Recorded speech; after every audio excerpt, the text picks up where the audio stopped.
Worksheet 8.9 WSP. On the previous video, we did 1 through 4. They were just asking us to say if they were a perfect square, quadratic, trinomial, to say yes or no. So just because, like on number 5, that's the only one that was not. Just because you have a perfect square term here and a perfect square term there does not mean that you're going to be able to take the square root and plug it into your answer format. For example, the square root of 25b squared, that's 5b. And then the square root of 16 is 4. Now, if I did not have a middle term, I would want the middle terms to cancel out, so I would need a plus and a minus. But since I do have a middle term and it's negative, they have to be the same, and they will be negative. So a minus there and a minus there. Now that looks like our answer, but it's not, because if you check it, the middle term does not come out to be negative 4b. It actually comes out to be negative 40b. So this is a good question to reiterate, so you'll know that it's very important to double check your answer. Remember, this is a shortcut, right? So 5b times 5b, that's 25b squared. 5b times negative 4, that's negative 20b. And then negative 4 times 5, that's negative 20b. And negative 4 times negative 4, that's positive 16. And as you can see, those middle terms do not give you negative 4b. They give you negative 40b. So this was not, so on number 5 it was a no. It's not a perfect square quadratic trinomial. Okay, let's jump to the next questions. Now we're doing the odd ones only. Number 7, it says factor, and whenever the instructions say factor, you're supposed to think of all the different factoring methods that we've already learned, and you're always supposed to try with the first method that we learned, which was pulling out the GCF. Now, there's a binomial. I could pull out a 3. There's actually the multiple of 3 in common in both first and second term. So if I do pull out a 3, I will have p squared left over minus 49. If you go 3 times 49, it gives you 147. Now on the inside in blue, I really do have a perfect square quadratic binomial. So in other words, I could do the square root of p squared, and I could do the square root of 49, and I could plug it into my answer format. The square root of p squared is p. The square root of 49 is 7. So you put a p and a 7 on both. Now because there's only 2 terms, there is no middle term. That means that the middle term has to cancel out. And the only way that'll happen is if one sign's plus and one sign's minus. And let's not forget about this outside 3 that goes out here in the front. So here's our final factored form answer on number 7. Number 8, we're going to skip. By the way, number 8, it's definitely not a perfect square quadratic trinomial. That's not a perfect square term. That's not a perfect square term. Not only that, there is no GCF to pull out. So right here, we'd have to think of all the other methods that we learned, and the multi-step process would be to multiply a times c, but we are skipping number 8. Let's go to number 9. So what should we do on number 9? Do we have a perfect square term in the front and in the back? No. The square root of 50 does not work. The square root of 18 does not work. But what could I do? What's the first type of factoring I should try? GCF. Okay, so let's do that. What could I pull out? 2 for sure. What would be left on the inside? 25q squared minus 30q plus 9. And now on the inside of the parentheses, see the thing with factoring, you always try to pull out a GCF first, and then you always go to the inside of the parentheses and ignore what you just pulled out. Now on the inside of those parentheses, don't I have a perfect square term right here in the front? And don't I have a perfect square term right here in the back? So maybe I could factor it by taking the square roots of those guys and plugging it into our answer format. So what is the square root of 25q? 5q. And what's the square root of 9? 3. So we have a 5q and a 3. Now, what would happen if I put a plus right here and a minus right here? What would happen? They would cancel out. There would be no middle term, but I do have a middle term, so I know that they have to be the same. They're either going to be plus plus or minus minus. What do you guys say? Minus minus, because the middle term's minus, these guys have to be minus. And let's not forget about that 2 that's out here in the front. It needs to come down. So there's our answer. Of course, you should check and see that this binomial does really give you that quadratic trinomial above. 5q times 5q is a 25q squared. 5q times negative 3 is negative 15q. Negative 3 times 5 is another negative 15q. If I add those together, it really does give me negative 30q. So I know it does work. I know we do have the right factored form right there. Not only that, whenever you have the identical binomial, certain worksheets or certain test generators will not leave the answer like this. They'll change the answer to this, 2, and then they'll put the 5q minus 3 inside the parentheses, and they'll actually put a square on the outside of the binomial. So either answer is acceptable. I'll accept both answers on Friday's test. Let's go to number 11. What could I do there? Andrea, what could I do? We're going to pull out the GCF. What is the GCF? What's in common with 6 and 18? 2. Okay. But is that the greatest? 3. Is that the greatest? 6. 6 is the greatest, guys. Greatest common factor is 6. So if I pull out a 6, what would be left on the inside? D squared minus 3. Now, is there anything else that I could do? No. I mean, is this a perfect square binomial? No, there's a 3 right here. That messes it up, right? So that's it. There's nothing else to do. Sometimes you only pull out the GCF and that's it. This is it. It's not prime. It's not square. I mean, that's it. The only thing you could do here, so think about factoring like a giant toolbox and you have all these different tools in there. The first and most important tool that you should always start with is pulling out the GCF, which is what we did. And then after that, you have other tools. On the inside of the parentheses, is there any other tool you could use? Like, do you have a perfect square terms? No. Maybe you have a quadratic trinomial that you could continue factoring. But see, there's nothing else to do, so that's it. That's your answer. Let's move on to 13. How about that guy right there? Andrea, what do I do first? GCF, that's right, pull out GCF. So let's look at the number 15 and the number 24. What multiple is in common in 15 and 24? Is there a 5 in common? No. 3. Okay, now is 3 the only thing in common in both terms? No, there's also a B in both terms. There's a B right here and a B right there. So let's pull out a 3 and a B. So pulling out the 3b, what would be left on the inside? We have 3b times what will get us 15b squared? 5b minus 8f. Now, if you look at the inside, is there anything else to do? No, that's it. We're done. Number 15. Could we pull out a GCF? Yes? What's a GCF? 3? No, 25 doesn't have a multiple of 3.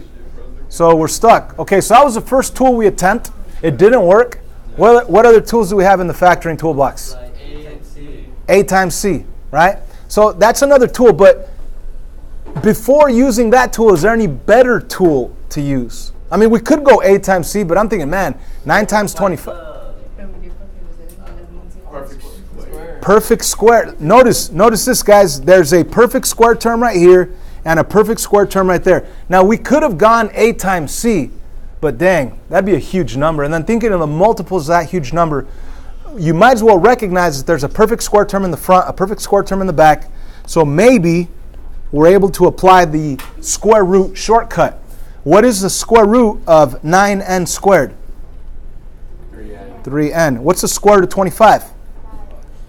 So you put 3n and 5 on both of them. Now let's figure out our symbols here. Now, since we have a trinomial, we cannot have opposite signs, 1 plus, 1 minus, because that would eliminate the middle term. So they're either going to be both plus plus or both minus minus. But if we think about it, thank you, Glenda, they can't be both minus minus, because at the very end, a negative 5 times a negative 5 it'll give you a positive 25, and that would be incorrect. And it can't be plus plus, because if it were a plus and a plus, yeah, you'd end up with the positive in there, and this would still be positive over here. So technically, after thinking about it for a while, it's not factorable. So we just say prime. But it's very good that we recognize there was a perfect square term there and a perfect square term there, and we tried this, but it did not work. So let's check out number 17 here, guys. Is there a GCF? No, there's no GCF, right? Do we have a perfect square term in the front and a perfect square term in the back? Yes. Yes, we do. This is kind of weird because it's a w to the fourth, okay? So when you take the square root of w to the fourth, what do we get? W squared. W squared, right? Because what times itself gives you a w to the fourth? A w squared. So technically you'd have a w squared right here and a w squared right there. Okay, now how about the square root of 9? What do we get there? 3. So you put a 3 right here and a 3 right there. Now, I cannot put a plus and a minus because that would eliminate the middle term. So what symbols belong here? A minus and a minus. However, when I think about that, a minus here and a minus there, that would give me a positive 9 at the very end. So that didn't work either. So I'm glad this did not work out, because that's barely just a different tool that didn't work out, right? So what other tools do we have? This square root thing didn't work out for us. So let's not do the square root thing. Let's go back to our standard form quadratic trinomial that the a value is 1. Those were pretty easy to factor, but instead of just having a w and a w, it would be a w squared right there, right? And a w squared right there. Because that's how you would get w to the fourth. So the question becomes, what times what is negative 9 that if I combine together is negative 8? That would be either negative 1 times 9 or negative 3 times 3. Which pair of numbers combines together to give you a negative 8? Negative 1 and 9, but that would give you a positive 8, and we want a negative 8, so we'd have to change the signs. So you would put a plus 1 right here and a minus 9 right there. So we have factored, okay? But, and it's a pretty big but here, we need to look at the inside of the parentheses and see if we could continue factoring. You're kidding. Now, the w squared plus 1, there's nothing to do there because it's not a perfect square quadratic binomial because the plus sign messes it up. But over here, we really do have a perfect square quadratic binomial because there's a minus sign right there. So I'm going to take this second binomial and I'm going to factor it some more. I want to put a w here and a w there. What times what is negative 9 that if I combine together is nothing? Or I could think the square root of w squared was w and the square root of 9 is 3. Now what symbols belong in front of those 3's? One negative, one positive. But in the other one, can't you do w? Because w squared. Now the first binomial, I just rewrote it because the plus sign does not allow me to continue factoring. Remember, in order for it to be a perfect square quadratic binomial, you have to have a minus sign so that the middle terms cancel out. So, ladies and gentlemen, this would be the final factored form of number 17. All 3 of those binomials written together. That's the final factored form. I do not think I'll give you one of those on the test. Okay. Now, there will be... When is the test? Friday. There will be some of these questions where we solve equations, okay? When we solve equations, you want to first make sure that they're set equal to 0. That way you could use the zero product property to split them and solve. So let's first set this equal to 0. How do I get rid of the negative 49? Plus 49. Plus 49. Plus 49. And let's rewrite it. We're going to have 4k squared minus 28k 4k plus 49 equals 0. Now we need to factor this, the 4k squared minus 28k plus 49. There's many different methods of factoring that we know. So I could multiply a times c and then think of the multiples of that huge number that combine together to give me the b value, negative 28. But what other tool is better? GCF. Okay, is there a GCF?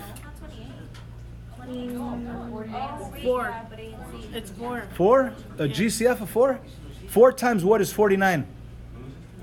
Doesn't work. So there is no GCF. But this section is about that shortcut if you have a perfect square term in the front and in the back. Now we do have a perfect square term here and a perfect square term there. So maybe we could take the square root of them and plug it into our factored form answer. So what's the square root of 4k squared? 2K. 2k. How about the square root of 49? 7. Now, what symbols belong in here? Obviously, if there were different symbols, the middle term would cancel out. We wouldn't have a negative 28. So I need a negative here and a negative there in order for me to have a middle term of negative 28. So a negative here and a negative there. Now, this is where it's going to get a little weird, guys. We have two options here. One is to use the zero product property to split them right now and say 2k minus 7 equals 0 and 2k minus 7 equals 0, which would mean that you get the answer plus 7, 2k equals 7. So you get k equals 7 over 2. Sorry, I had my microphone off. Now it's back on. Number 21. Where's 21? Okay.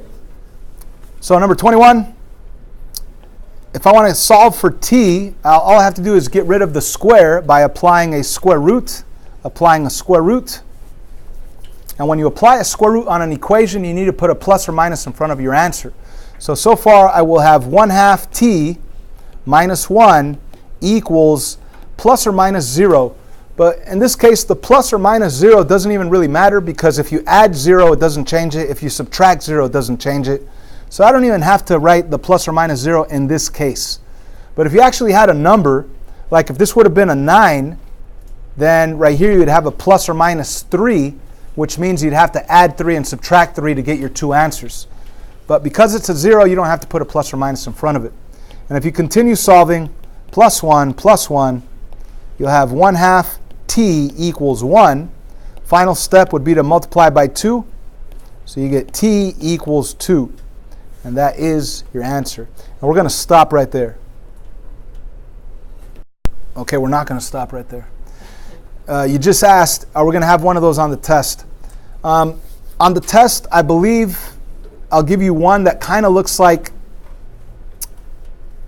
this. Let's say, give me a perfect square number. 4? Okay. And in here, let's put like x, you want a minus 8? Sure.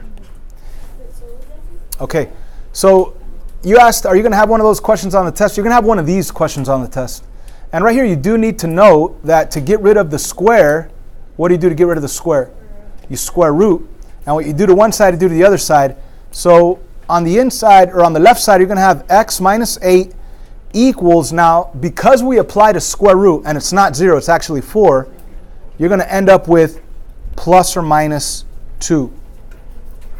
Now, that's a little weird, but that plus or minus means that you're both going to add and subtract the 2, and you're going to get two different answers. Okay, so let's continue solving here. Plus 8, plus 8. So what we have is x equals positive 8 plus or minus 2. And like I said, the plus or the minus 2, that's two different situations. That's really 8 plus 2, which gives you 10. And it's also 8 minus 2, which gives you 6. So the two answers for that original problem is 10 and 6. So would you write x equals 10 and then x equals 6, or would you write x equals 8 plus or negative 2? Good question. I would write x equals 10 comma 6, or x equals 10 and x equals 6, right?